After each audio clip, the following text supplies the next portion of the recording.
my foundation. What's happening? What it is, what it ain't, what it gonna be like. It's always the question, y'all. Oh, wait a minute, I just saw something. Yeah, why not? Let's start a poll. Let me see, what do I want? I've never done this. Let me see if I can get some poll answers.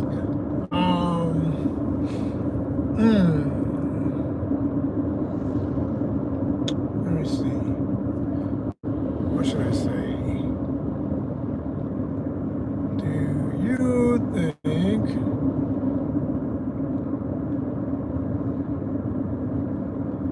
that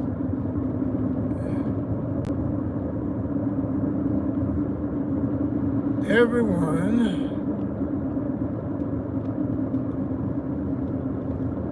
who contributed, oh man, damn, this would come up while I'm trying to do this. Hold on.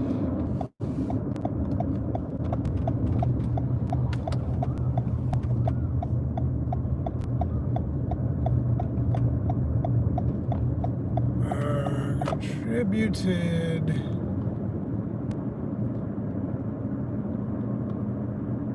hold on, y'all. I'm trying to get something in here. I wonder if it'll do my voice instead of me having to try to type this.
What's up, what's up? I'm gonna set my parameters here. If you wanna answer the poll or anything like that, you gotta be a subscriber.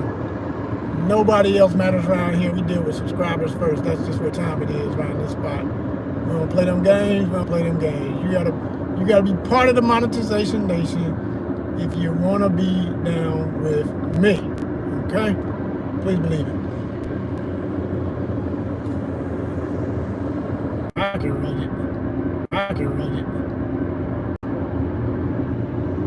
Damn, it doesn't show the whole statement. It just goes up to like part of my words. That's kind of messed up. That's kind of messed up. Anyway, we're gonna talk. So I have a poll, but I don't know if it's showing. Y'all tell me if y'all can see the whole statement, because it's the first time I've ever done one. I've never even tried one on here, and I was curious. Yeah, I was just curious about it. I was like, oh, we could do a poll. That's interesting. Let's do that. Let's see what happens, right? But, man, I would be getting a bunch of damn messages while I'm trying to do this with y'all. This is getting on my nerves.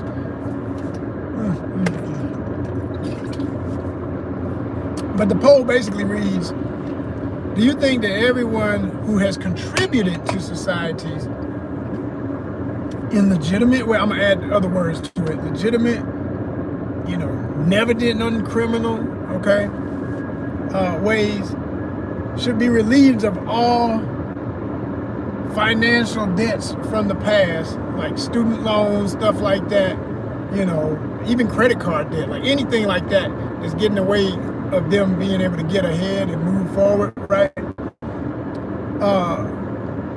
And in contrast to that, I said, versus known criminals, folk who was drug dealing, scamming, straight up murderers and killers and shit, done went to jail. Yeah, they did their time, they got out, all this kind of stuff, right? And I'm not saying it like that, because I don't know of people who had legit situations where they were just defending themselves, they were defending their family, and they still were put in the system. That's a different situation. I'm talking about people who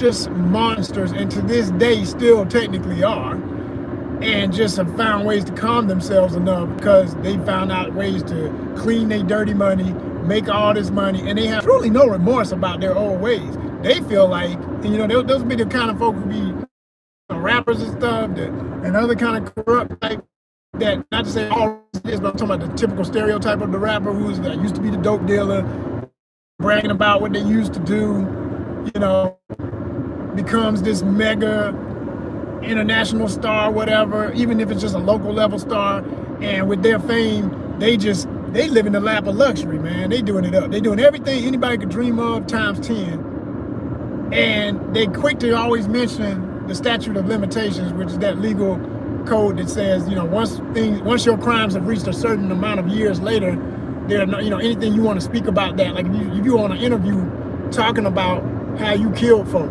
talking about how you were involved in murders, talking about how you sold dope, talking about how you did all this insane shit, right? But now it's all good because, you know, some years done passed, so you know. But, you know, I was thinking about the concept, and I've never been blind to this. I just thought it would be an interesting topic today. I've never been blind to the fact of why that can even exist in the cultures like America specifically. There's other countries that allow this similar stuff, but speaking especially of American politics and legal system and on and on and on. And I'm not a lawyer, and I don't claim that, and laws are always changing, and whatever you thought was the law is no longer exactly what that is, and there's a new number, and it used to be 5 years, now it's 2 for that, and this, that. So if anybody's illegal, and all, fine, hit the comments, break it down. But one thing I damn sure know for sure is when I say what I'm saying about the general idea of these two things, I see nothing but reasons for more enforcement of my code, my philosophy, what I push all the time when I tell y'all, put respect first, then power, then money. Because if you live off of that money first, you can do anything the monster wants you to do. Because you don't care nothing about nobody. If as long as there's money, that's all you gonna put first, that becomes your God, your goddess, your whatever you worship. You say it's other stuff, all it really ever gonna be is money. And the concept of money. Because you can look at how crypto is now. It doesn't technically exist. It's a concept of money. And as long as it gives you the power to go and buy and get anything you want and need, well, hell, if it's treated like currency, if it can be used as currency, psychologically people treat it that way, and that's as simple as that. They don't care nothing about, it's the same energy. As long as the energy is the same, it don't matter what you call it. It's crypto today, it could be something else, just like we had CDs at one time for music, we had cassettes before that, we had my parents, father's era, mom's era, they had 8-track, you know what I'm saying, and records came back, okay, whatever. But I'm saying, it'll always be changing, but no matter what, the concept is the same. The frequency is the same. How it is in your life. So money, the concept of money, currency, it should never be put first because it did not always exist. But what always did exist is mitigation between human beings. Trade and exchange has always existed. And it first starts with respect, not even trade of objects, just, hey, how you doing? I'm good, great. Like, people take for granted how simple it is and how important it is to just greet each other. To start any process, just to say, hey, how you doing? Or however it may be. Hey, what's up, man? Hey, what's happening? All right, man. Whatever the cultural significance of the greeting, there's gotta be one. And there's also levels to that. Like, there's no one greeting that works for everybody. You can't assume because you see somebody else of your so-called race, which is a construct, that they automatically know where you're coming from if you say something a certain way. And people who are too ignorant and young and stupid about that get in trouble for that all the time because they approach people of different age brackets disrespectfully. They approach people of totally different cultural respects differently in a way that's not respectful, and wonder why the person gets annoyed and says, wait, hold on, don't talk to me like that. I just said hi with you, what's wrong with you? No, what's wrong with me? That wasn't hi. You said, you came and was like, punk ass motherfucker, what's up? Do I know you? Like, you know what I'm saying? There's some people in certain cultural situations would be just fine with that. That would be all good. They'd be, oh man, old stupid ass motherfucker, what's up? And they don't even know each other's names. I've literally seen people that are on this frequency. Being from ATL as I am, okay? I've seen this. I've seen people come in a room, never met each other, talk to each other for a damn hour, never asked for each other's names. And it's a thing of like, and then I've seen where with the same type of person, if the first thing I do is, hey, how you doing? My name's Joseph. They look at you like, oh man, we doing names?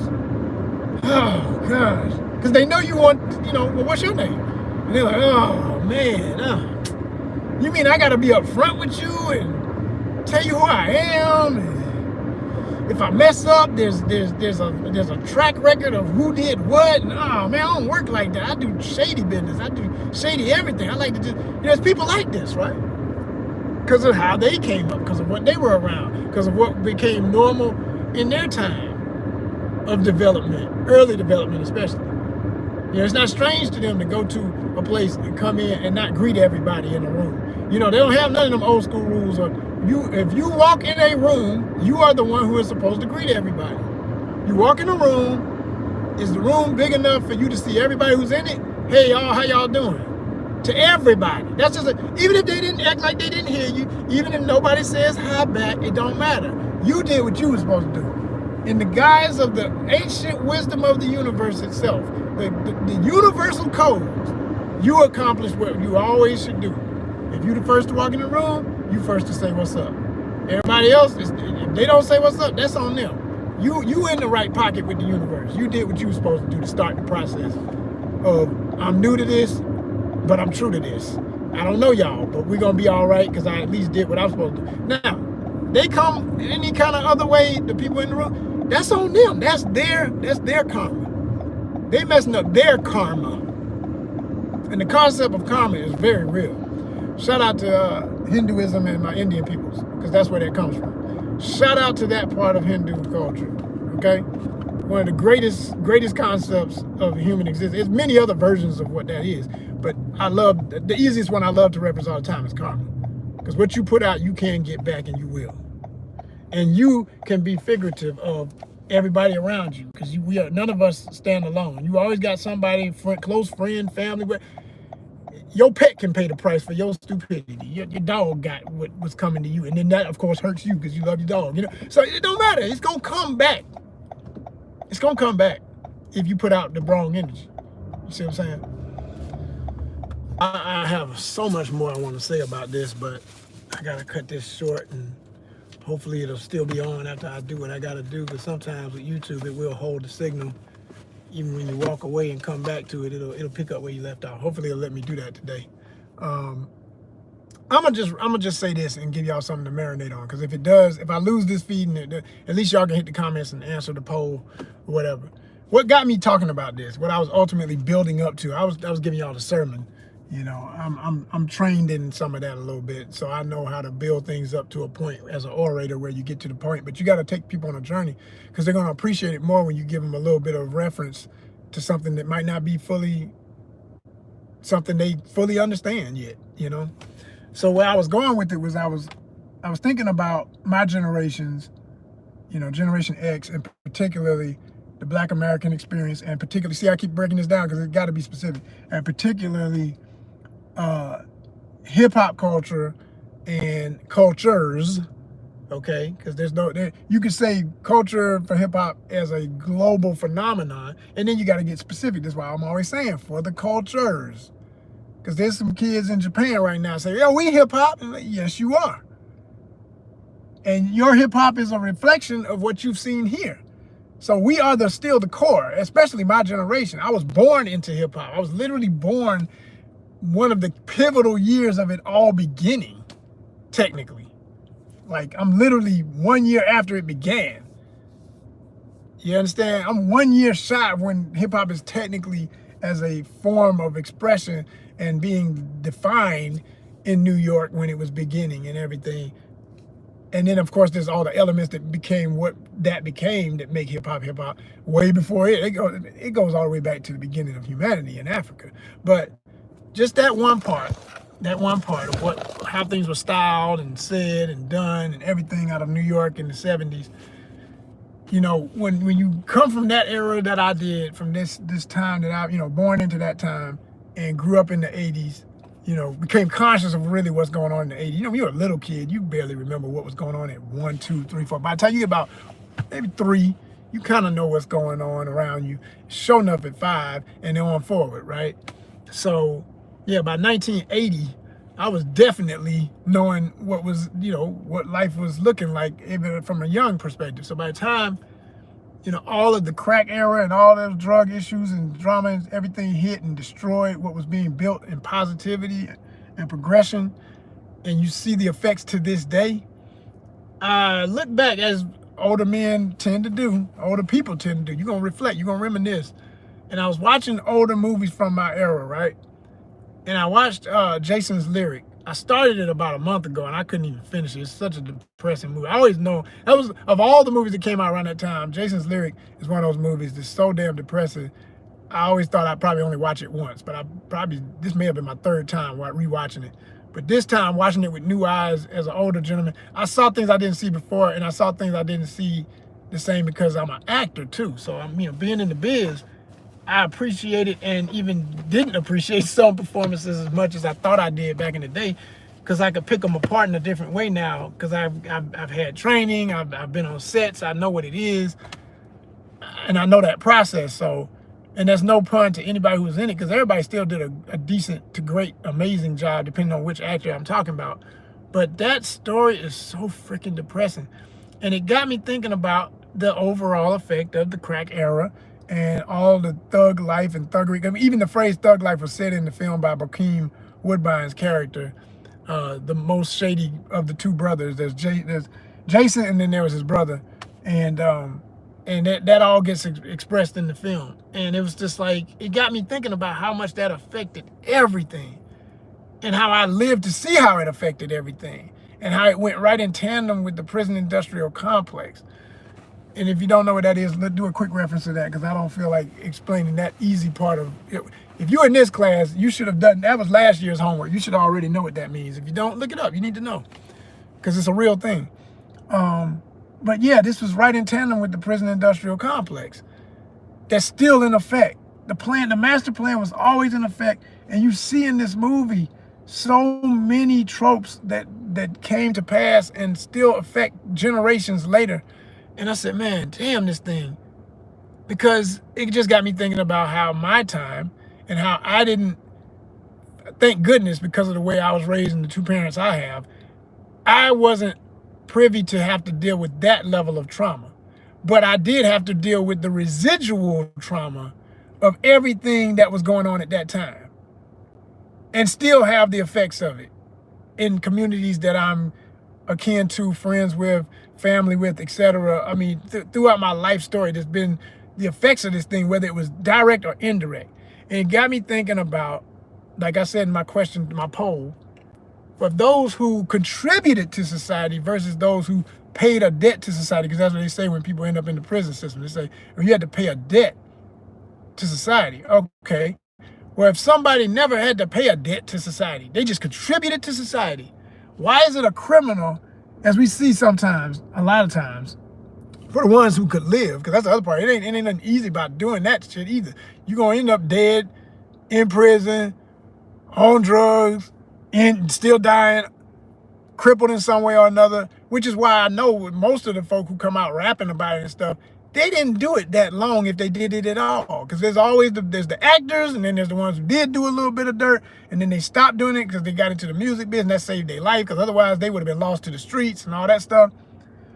But when you were reminded of what all that looked like in a movie like that, when watching Jason's Lyric, it just got me thinking about how it pisses me off when I think about how debts to society in the form of someone getting out of prison for crime, literal true crime, real shit that really did eat up communities and destroy lives, versus someone who built lives, who contributed something artistically to help people and grow communities, help generations, inspire communities, can be in debt 20, 30 something years later with student loans from other forms of gangsters, the damn companies that push that bullshit, okay?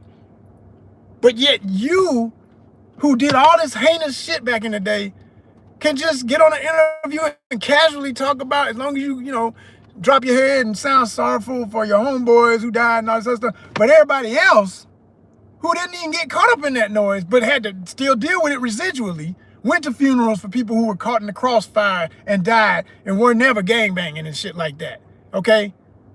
We got to deal with that kind of nonsense.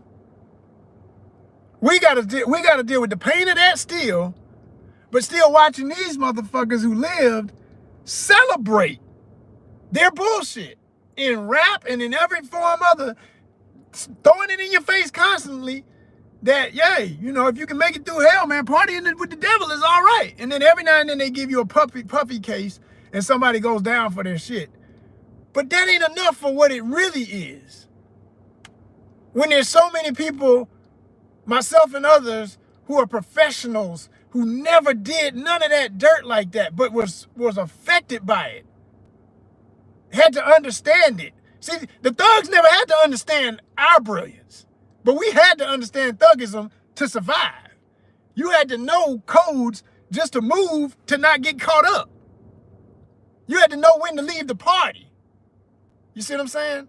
But when you on that other stuff, and they survive it, and they get to bragging and stuff, man, it's a weird feeling, man. It's a weird feeling when you go back and watch these movies, and when you really think about, and you know, some of these songs and stuff. I've always said we party to the madness, and people still partying to it. They made it such an industry now. People don't even call it madness. They just, you know, it's just being ratchet is fun. That's why I tell you all the time, ratchet is not a culture.